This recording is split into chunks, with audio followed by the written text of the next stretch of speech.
Mars, Venus, and the Dance of Communication. The first story begins with a simple yet universal situation: a husband and wife facing daily challenges in communication. The husband, an engineer, prides himself on solving problems. After a long day, his wife returns home visibly upset.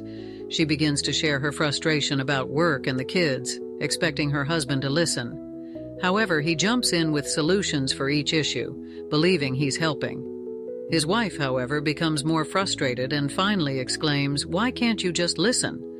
Her husband, baffled, wonders why his efforts to help aren't working.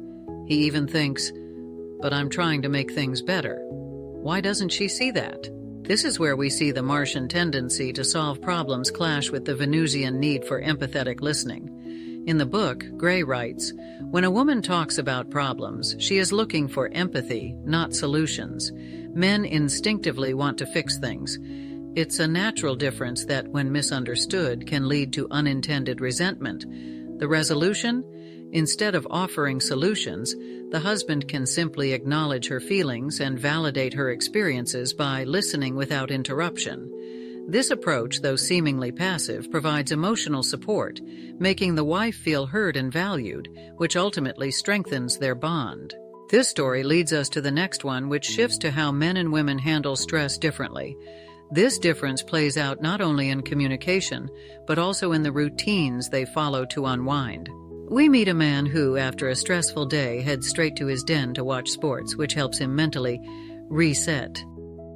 Meanwhile, his partner perceives his retreat as emotional withdrawal, feeling abandoned after her own long day. She craves conversation, hoping to share her day with him, and grows increasingly hurt by his apparent silence.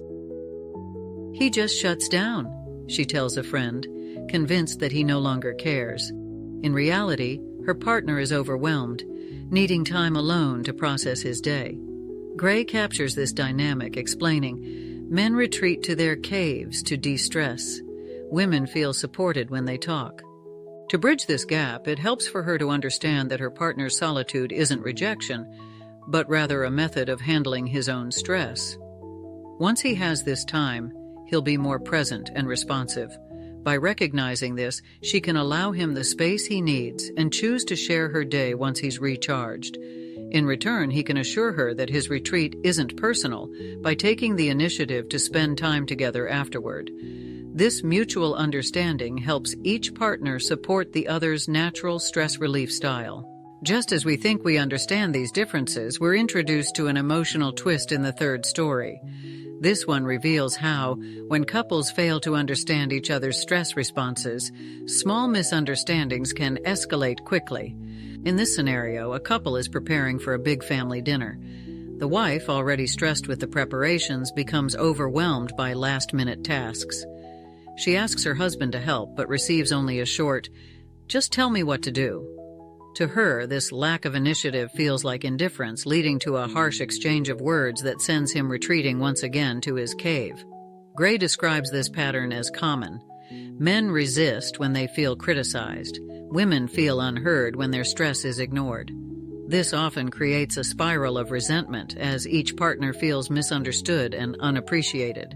In this case, if the husband can offer empathy, acknowledging the stress she's under, it can make a significant difference. "I see how much you're handling. Let me do something," goes a long way to show his support. For her, recognizing his stress relief method as natural rather than lazy can also bring harmony.